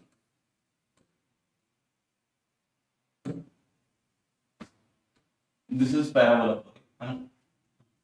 अब एक चीज थोड़ा सा हम यहाँ पे क्लियर करते हुए चलते हैं, यहाँ पे क्लियर करते हुए चलते हैं कि जो जनरल इक्वेशन है पैराबोला का वो इसी फॉर्मेट में होता है, x square plus 2hxy plus by square plus 2gx plus 2fy plus c equal to 0, और इसमें दो कंडीशन हो गए होता है कि डेल्टा नॉन जीरो होगा और h square equal to ab होगा। फिर से बोलते हैं, जो जनरल इक्वेशन है पैराबोला का बच्चों वो इसी फॉर्मेट की इसी शक्ल का होता है। इसमें दो चीजें अप्लाई हो रही होती है, एक तो डेल्टा नॉन जीरो होगा और दूसरा h square equal to ab होगा, तो ये पैराबोला रिप्रेजेंट करेगा। लेकिन अगर हम इस फॉर्मेट में अगर पैराबोला को पढ़ते हैं तो हालत खराब हो जाएगी, फिर ये पढ़ने लायक रहेगा नहीं, फिर आप और हम में से कोई भी इसको पढ़ना ही नहीं चाहेगा, है ना। तो इसके लिए हमने क्या किया है कि अगर हमें पैराबोला की प्रॉपर्टी जाननी है तो सबसे पहले पैराबोला को सिंप्लीफाइड फॉर्म में लेते हैं, जितना ज्यादा सिंप्लीफाई हो सके उतना ज्यादा सिंप्लीफाइड फॉर्म में लेते हैं ना, और उसमें भी पढ़ने में बहुत कठिनाई रहती है बच्चों को, समझ रहे हो। तो अगर हम जनरल फॉर्म से अगर चीजों को पढ़ना सीखने की कोशिश करें तो पढ़ना सीखना तो नहीं हो पाएगा, है ना, देख के डर और लगेगा और वैसे ही खत्म हो जाएगा। तो इसलिए हम क्या करते हैं कि पैराबोला की इक्वेशन को सबसे सिंपल फॉर्म में रखकर सीखते हैं, बट उसमें भी आपको पता है कि हालत खराब ही रहती है ना। तो इसलिए हम लोग इस चीज का ध्यान रखें कि हम जनरल इक्वेशन ऑफ पैराबोला नहीं लिखते हैं, हम किस तरह का पैराबोला की बात करते हैं, y square equal to 4x, जो कि सबसे सिंप्लीफाइड फॉर्म ऑफ पैराबोला होगा, है ना। और उससे उसी से फिर हम सब प्रॉपर्टीज को जानने की कोशिश करेंगे। अब लेकिन दिक्कत क्या होती है कि जब y square equal to 4x इतना बार दिमाग में चला जाता है, इतनी बार हम पढ़ लेते हैं कि भाई हमको लगने लगता है कि यार पैराबोला तो y square equal to 4x ही होता है। तो कभी कोई पूछ देता है कि भाई xy का टर्म होता है क्या पैराबोला की इक्वेशन में, तो बच्चा खट से बोलता है कि अच्छा y square equal to 4x है तो xy का टर्म तो नहीं होता है। अरे बेवकूफ बेटा, xy का टर्म होता है ना, क्योंकि हम जनरल इक्वेशन नहीं पढ़ रहे हैं तो इसलिए आपको वो दिख नहीं रहा है। तो इसका मतलब ये थोड़ी कि xy का टर्म नहीं होता है। जनरल तो पैराबोला की इक्वेशन क्या होती है, इस फॉर्मेट की होती है, जिसमें दो चीजें अप्लाई होती है कि डेल्टा नॉन जीरो और x square equal to ab। यहां ये नहीं बोला गया कि x जीरो होना चाहिए ना। हाँ, सर्कल की इक्वेशन में जो होता है xy का टर्म होता है, तो आंसर इज नो, क्योंकि वहां हमने साफ साफ बोला है कि xy is not x y is equal to 0। तो आप समझिए कि जो पैराबोला की इक्वेशन आप पढ़ने वाले, वो पैराबोला की इक्वेशन क्या है ना, वो सिंप्लीफाइड फॉर्म ऑफ पैराबोला है। अगर वो सिंप्लीफाइड फॉर्म ऑफ पैराबोला है दोस्त, तो बहुत ऑब्वियस बात है कि उसमें बहुत सारे टर्म्स नहीं भी दिखेंगे। अब आप देखोगे कि यार पैराबोला में तो सर एक्स स्क्वायर का टर्म नहीं दिख रहा है, y square equal to 4x। अरे भाई Y square equal to 4x पढ़ रहे हैं इसलिए नहीं दिख रहा है, दूसरा कोई पैराबोला पढ़ेगा दिख जाएगा उसमें। जैसे आप याद करो y equal to x square plus b h plus c, ये भी तो अपना पैराबोला ही है, ये भी तो पैराबोला है, उसमें एक्स स्क्वायर का टर्म दिख रहा है। तो यानी आप समझना कि पैराबोला में हर एक टर्म पॉसिबल है। In the equation of parabola, general parabola, every term is possible. It can have term x square, it can have term y square, it can have term x y constant, सब हो सकता है। लेकिन हम अभी पढ़ने वाले हैं, क्लियर है, सिंप्लीफाइड फॉर्म ऑफ पैराबोला। और वो क्यों पढ़ने वाले हैं, क्योंकि अगर हम जनरल फॉर्म से पढ़ेंगे तो कुछ नहीं समझ में आएगा, पैराबोला तिरछा बनेगा, कॉन्सेप्ट तिरछे तिरछे जाएंगे, एकदम तिरछी दृष्टि पड़ेगी और बिल्कुल सब साफ हो जाएगा, है ना। तो इसलिए अपन पहली चीज जो यहाँ इंट्रोड्यूस कर रहे हैं, that is standard equation of parabola, है ना। सिंप्लीफाइड फॉर्म को हम लोग क्या बोलते हैं, standard equation of the parabola. तो ये सब काम हमारे लिए ऑलरेडी कर दिया गया है, हमें बस पढ़ना है इसको, है। हमें नहीं दिमाग लगाना है कि ये कैसे हम डिराइव करें स्टैंडर्ड फॉर्म ऑफ पैराबोला को, ऑलरेडी हमें बतला दिया गया है कि भाई कैसे से करना है, ये स्टैंडर्ड फॉर्म कहलाएगा, है ना। तो सब उसी को यूज करेंगे, स्टैंडर्ड फॉर्म ऑफ पैराबोला या स्टैंडर्ड इक्वेशन लिख देते हैं, स्टैंडर्ड इक्वेशन ऑफ पैराबोला। ठीक है भाई। तो अब हम लोग बात करने वाले हैं दोस्तों स्टैंडर्ड इक्वेशन ऑफ पैराबोला।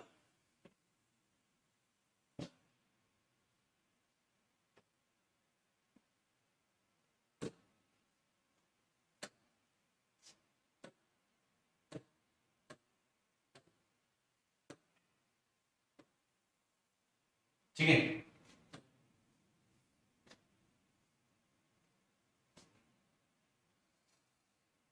तो इसमें एक लाइन लिखिएगा, it is developed by standard equation of the parabola, जो सब लोग फॉलो करते हैं। It is developed by, it is developed bye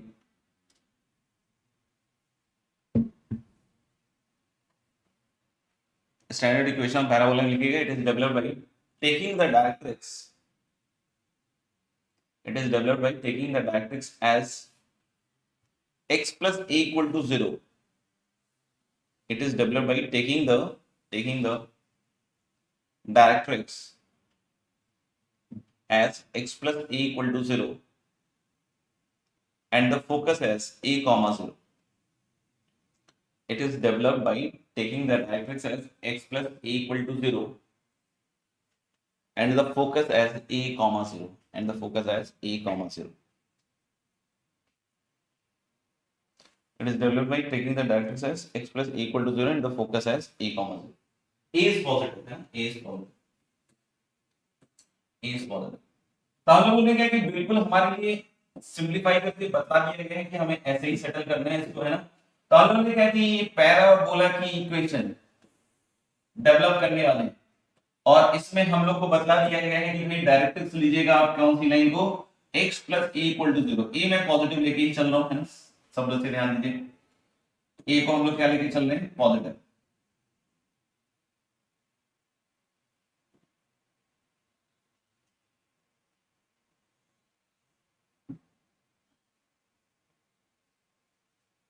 ठीक है, तो ये इक्वेशन है आपकी x प्लस ए इक्वल टू 0 है, और ये पॉइंट ऑफ कोर्स क्या हो जाएगा, माइनस ए कॉमा 0। और फोकस जिसको हम f से डिनोट कर रहे हैं, this focus is a comma like this. ठीक है, तो ये लाइन है आपकी डायरेक्ट्रिक्स और ये पॉइंट है आपका क्या, फोकस। ये पॉइंट है आपका क्या, फोकस, है ना बच्चों। ठीक है, अब एक मूविंग पॉइंट की एंट्री होनी चाहिए, है ना, मूविंग पॉइंट एंटर होना चाहिए उस पूरी कहानी में। तो मूविंग पॉइंट इधर है एच कॉमन, ठीक है, जिसको बाद में हम एक्स वाई से रिप्लेस कर देंगे। तो ये मूविंग पॉइंट क्या करेगा कि इसका ratio of distance from the focus and the directrix ठीक है, वहां फोकस को मैंने एच से रिप्रेजेंट किया था, तो घबराइएगा मत कि यार सर यहाँ तो एफ हो गया, हाँ लोड मत लीजिएगा ज्यादा। और ये पॉइंट हो गया आपका, ठीक है। तो हम लोग बोल सकते हैं कि फोकल डायरेक्ट्रिक्स प्रॉपर्टी क्या कहेगा दोस्त, कि PF upon PM is equal to e, और ई किसके बराबर होता है पैराबोला में, ई इज 1। यानी यहां से क्या आने वाला है भैया, PF square equal to PM square. चलो भाई पीएफ स्क्वायर निकालते हैं। तो पीएफ स्क्वायर जब आप निकालने जाइएगा तो पी का एफ से डिस्टेंस लिखिएगा, तो पी का एफ से डिस्टेंस लिखिएगा तो एच माइनस ए का whole square plus k square, है ना, एच माइनस ए का square plus k square equal to PM square, है ना। तो पीएम स्क्वायर कितना होगा भाई, यहां से यहां तक का डिस्टेंस, तो ये तो ए हो गया, यहां से यहां तक ये ए हो गया, और ये वाला डिस्टेंस कितना होगा, ये वाला डिस्टेंस होगा एच। तो यानी पीएम कितना हो गया, पीएम हो गया दोस्त एच प्लस ए का होल स्क्वायर, पीएम हो गया एच प्लस ए का होल स्क्वायर, बिल्कुल आराम से देख लो, कोई दिक्कत नहीं है ना।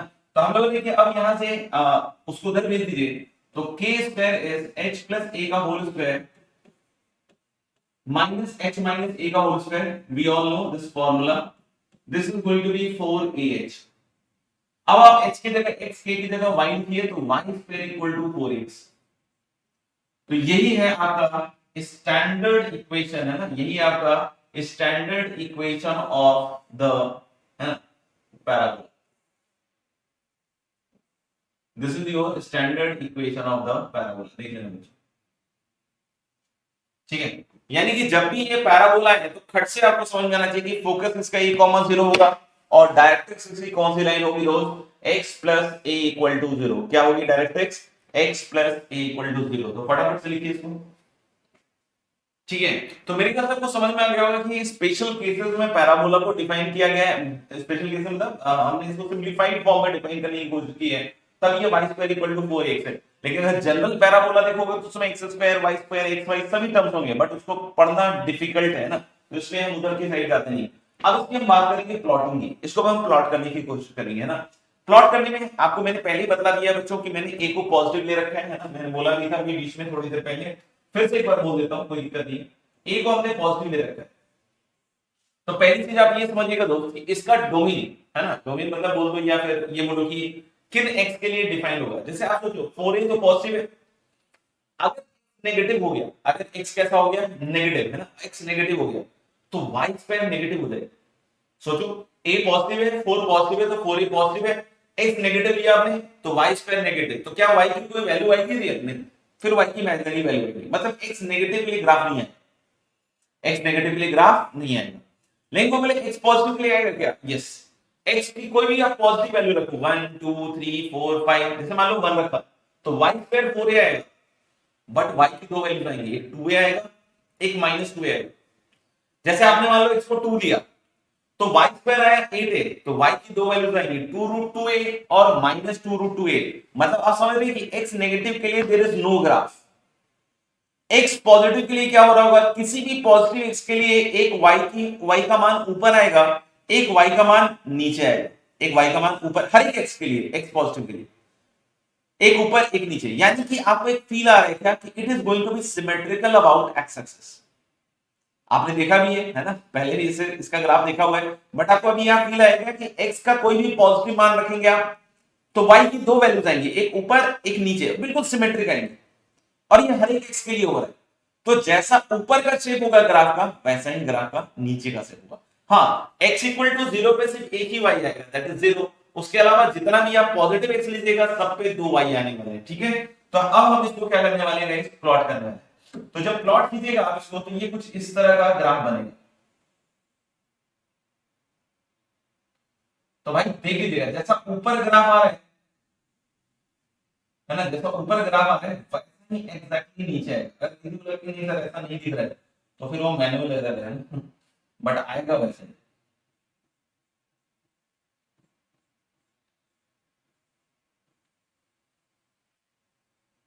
ठीक है, तो this is how the graph will look like and it is going to be symmetrical about इसके अबाउट। ये क्या होगा, सिमेट्रिकल, मतलब जैसा ऊपर ग्राफ होगा वैसा ही ग्राफ नीचे होगा।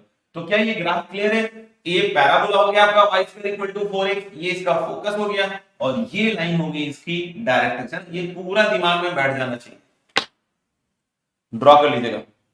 ठीक है भाई, अब हम बात करने वाले हैं थोड़ा नॉमेनक्लेचर। नॉमेनक्लेचर का मतलब सिर्फ इतना हुआ कि किसको क्या कहते हैं, बस, है ना। जैसे आपको ये चीज तो पता चली गई कि ये फोकस कहलाता है, ये डायरेक्ट्रिक्स कहलाता है ना। इसमें कुछ और टर्म्स हैं, है ना, उसको भी मैं साथ ही साथ बोलता जाता हूँ, आप भी लिखते जाइएगा।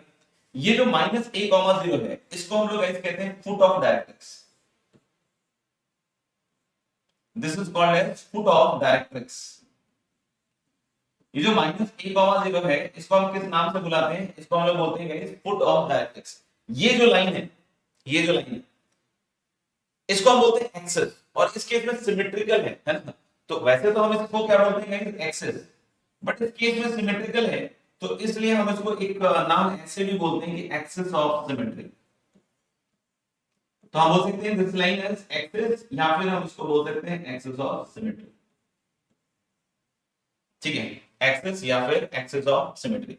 इस लाइन को हम लोग बोलते हैं टेंजेंट एट वर्टेक्स। अच्छा, पहले तो वर्टेक्स बताना पड़ेगा ना। तो हम लोग ये जो पॉइंट है ना 0,0, ठीक है, इसको हम लोग क्या कहते हैं? वर्टेक्स। हालांकि वैसे ये पता होना चाहिए हमको, क्योंकि पैराबोला में याद है कि हम इस तरह के टर्म्स पहले डिस्कस कर चुके हैं। वैसे तो पैराबोला मतलब क्वाड्रेटिक इक्वेशन में वर्टेक्स टाइप का वर्ड हम यूज कर चुके हैं ना। तो ये है वर्टेक्स, ये क्या है? इस पॉइंट को क्या कहते हैं? वर्टेक्स। और ये जो लाइन है इसको हम लोग बोलते हैं टेंजेंट एट वर्टेक्स।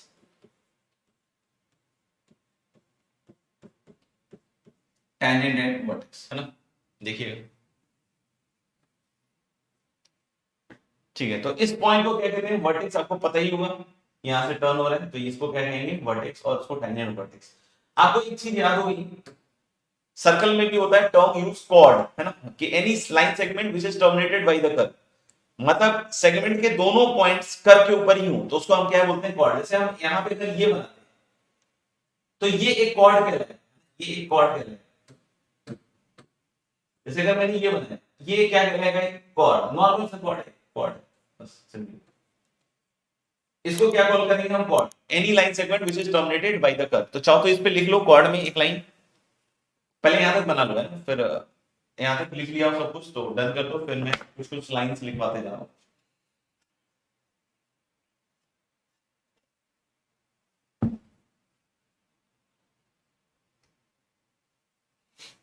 ओके, तो कॉर्ड में लिख लेना, कॉर्ड, कॉर्ड अलग से लिख के लिख लेना।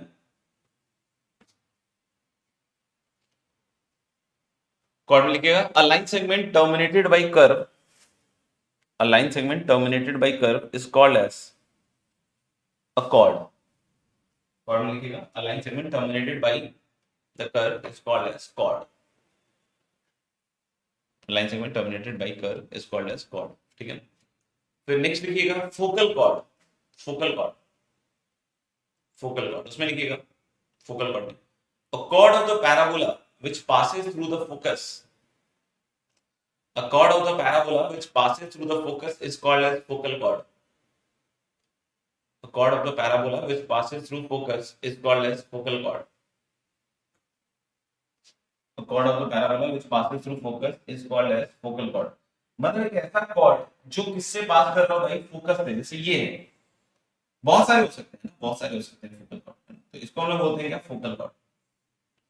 This is called as focal chord। कोई भी chord जो फोकस से पास कर जाए, कोई भी chord जो फोकस से पास कर जाए उसको हम लोग क्या कहने वाले हैं? Focal chord। ये फोकल chord, ठीक है। नेक्स्ट लिखिएगा डबल ऑर्डिनेट।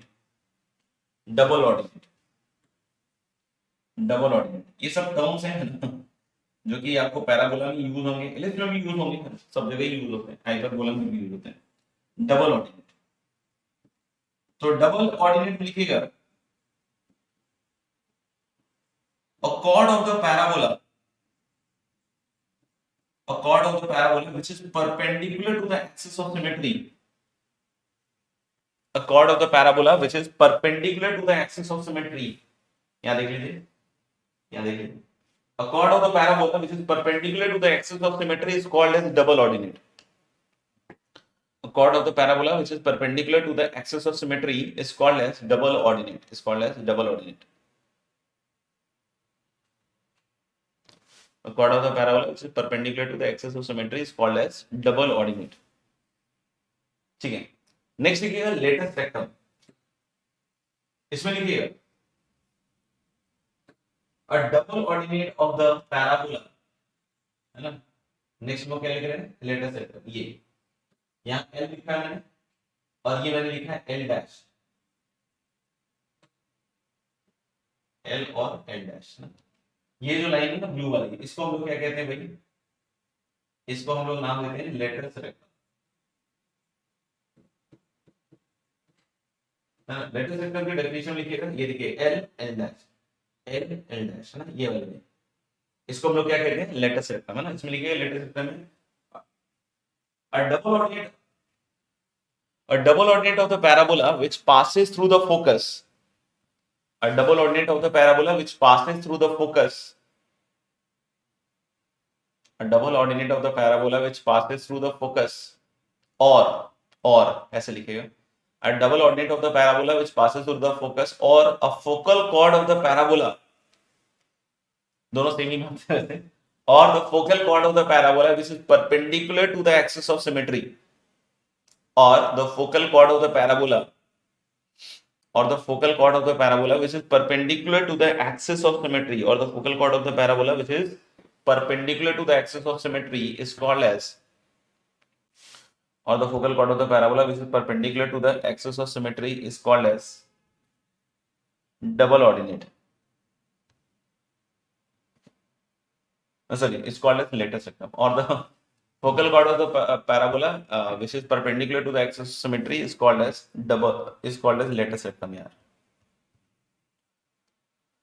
ठीक है, तो फिर से इसको एक बार रिपीट कर देता हूं, a double ordinate of the parabola which passes through focus और the focal chord of the parabola which is perpendicular to the axis of symmetry is called as latus rectum, is called as latus rectum, L L dash. ठीक है, अब हम इस L L dash की extremity को निकालते हैं। तो बच्चों यहाँ पे देखिएगा, ये फोकस से पास कर रहे हैं, तो एल का भी एक्स कोऑर्डिनेट ए होगा और एल डैश का भी एक्स कोऑर्डिनेट ए ही होगा। एल का एक्स कोऑर्डिनेट ए होगा और एल डैश का भी एक्स कोऑर्डिनेट ए ही होगा, है ना। क्लियर होगा मेरे ख्याल से ये बात। को मुझे वाई कोऑर्डिनेट कैसे निकलेगा गुरुजी? तो बेटा ये पॉइंट पैराबोला के ऊपर का पॉइंट है जिसका एक्स कोऑर्डिनेट मुझे पता है और उसका मुझे वाई कोऑर्डिनेट निकालना है, तो पैराबोला से मिल लेते हैं, बात कर लेते हैं। तो भाई हमने बोला कि एक्स अगर ए रख देते हैं तो वाई स्क्वायर आ गया 4a², यानी यहां से बहुत ऑब्वियस हो गया कि वाई की दो वैल्यूज आएंगी प्लस माइनस 2a। तो ऑफ कोर्स एल ऊपर वाला पॉइंट है, तो एल हम लोग बोले a 2a और एल डैश क्या हो जाएगा भैया, a -2 है ना। तो यानी हम लोग बोल सकते हैं, यहां लिख देता हूं मैं फिर से, यहाँ पे एल जो होगा वो पॉइंट हो गया a 2a। आप थोड़ा ढंग से बना लीजिएगा, है ना, ऐसा नहीं बहुत ज्यादा घिसे पिछले हो जाए, a -2। ठीक है, तो ये हो गए extremities of the latus rectum. ये भी याद रखना है, जितनी भी चीजें बोल रहा हूं सब दिमाग में फिट होनी चाहिए, है ना, बार बार प्लॉट प्लॉट करके फिट करना है। ठीक है, इसके बाद हम आगे बढ़ेंगे, अगर लिख लिया हो तो यहां तक। इसके बाद हम लोग बात करेंगे guys length of the latus rectum के बारे में, length of the latus rectum. तो length of the latus rectum बहुत क्लियर है आपको, L dash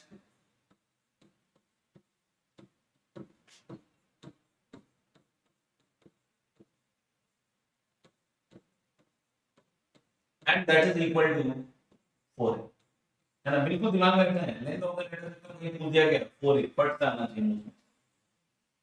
length of the latus rectum this is going to be 4a, 4 times. चलिए आगे बढ़ेंगे, नेक्स्ट पॉइंट भी लिखिएगा, इसी में नोट करते हुए लिखते जाइएगा। Two parabolas are said to be equal. Two parabolas are said to be equal if the length of their later sectum is same. Two parabolas are said to be equal if the length of their later sectum is same. या equal, जो भी लिख सकते हैं।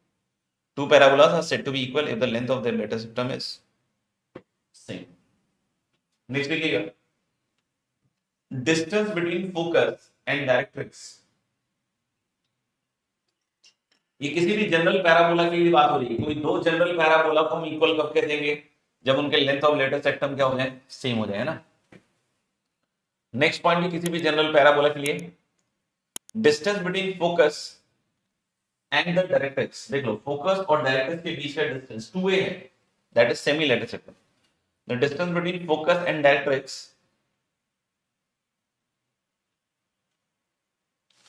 the distance between focus and directrix is equal to semi-latus rectum of the parabola.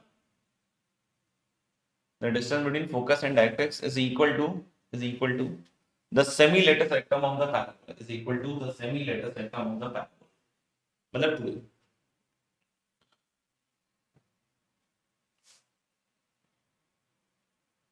ठीक है. Next लिखिएगा the distance between the vertex and the directrix. The distance between, next point लिखिएगा, the distance between the focus and the directrix. The distance between the focus and the directrix is equal to 1/4 of the latus rectum. The distance between the focus and the directrix, focus और directrix के बीच का distance a होता है ना बच्चों. The distance between the focus and the directrix is equal to 1/4 of the latus rectum. ठीक है. तो वैसे तो आज के लिए इतना ही रहने देते हैं, है ना. अब बाकी सब हम इसमें थोड़ा अगली क्लास में देखेंगे, है ना. तो अभी के लिए तो आपको ये है कि ये सब पूरा थोड़ा दिमाग में आ जाना चाहिए, है ना. याद वाद कर लो, आइडेंटिफिकेशन ऑफ कोनिंग वगैरह, ठीक है ना. तो इससे रिलेटेड अगर सवाल आएंगे तो करना ही पड़ेगा ऑफ कोर्स. और ये आगे तभी बढ़िया लगेगा जब ये सब चीजें आपको दिमाग में होंगी, तो आप फटाफट चीजें सोच पाइएगा, है ना. ठीक है. तो ये चीज तो अपन दिमाग में रखें और इससे आगे हम फिर अगली क्लास में देखेंगे. एक बार बस होमवर्क का स्टेटस बतला दो. सर्कल में क्या क्या एक्सरसाइज बाकी है बस इतना बता दो. डिस्कस आज नहीं करेंगे, डिस्कस हम लोग बाद में ही करेंगे. आपको थोड़ा समय और दे देते हैं, है ना. डिस्कस हम एक्सरसाइज को बाद में करेंगे. बट ये बस बता दो कि कौन कौन सी एक्सरसाइज अभी बाकी है. कुछ गलत बोल दिया क्या? Distance between vertex and directrix कुछ गलत बोल दिया लगता है मैंने, है ना. तभी रित्यंकर ने लिखा है. देख लेना है. Distance between vertex and directrix is equal to 1/4 of the latus rectum. अगर कुछ गलत लिखवा दिया हो तो ये लिखेगा फाइनल, है. डिस्टेंस बिटवीन वर्टेक्स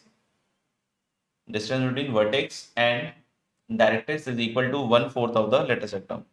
बस ये बता दो अब सर्कल में कौन कौन सी एक्सरसाइज बाकी है जल्दी से.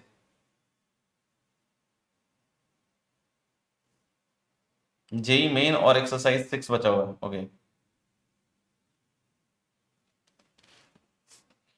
ठीक है भाई. जेई मेन में भी कुछ तो हुआ ही है यार. ठीक है, तो होमवर्क में मैं दे देता हूं ऐसे तो, रिमेनिंग ऑफ जेई मेन. ठीक है. बाकी हम लोग अगली क्लास में कुछ डिस्कशन करेंगे, तो आप लोग थोड़ा तैयार होके आइए, कुछ होमवर्क वगैरह जो भी है. और बाकी हम लोग अगली क्लास में देखते हैं. तो जो भी जेई मेन में बचा हुआ है वो कर लीजिएगा. और लगता है कि आपके पास समय है तो आप एक्सरसाइज 6 भी कर लीजिए, बेटर रहेगा. ठीक है भाई, चलो भाई, bye bye, take care, see you all, have a nice day.